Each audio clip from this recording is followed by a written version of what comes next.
내년 예산안 건전 재정하겠다라는 목표로 20년 만에 가장 낮은 수준의 증가율 2.8% 증가한 657조 원 규모로 편성됐습니다.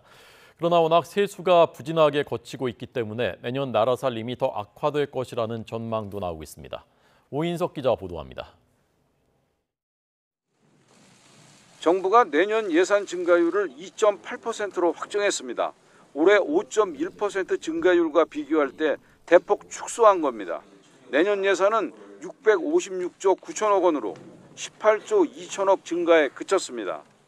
앞선 문재인 정부의 예산 증가율이 8%에서 9%대를 넘나들던 것과 비교하면 증가율을 3분의 1 수준으로 줄인 겁니다. 2005년 이후 20년 만에 가장 낮은 수준의 증가율입니다. 부정 비리와 연루된 보조금과 관행적 나눠먹기 R&D 사업 등은 폐지, 삭감했습니다.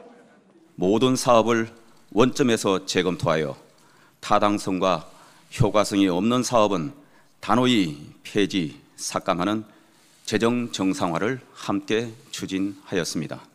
건전 재정을 지켜내기 위한 정부의 고심 어린 결정이었습니다.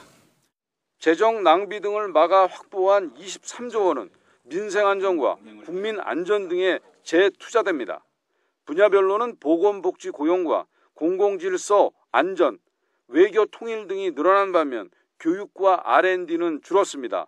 특히 R&D 예산은 16% 넘게 큰 폭으로 감소했습니다.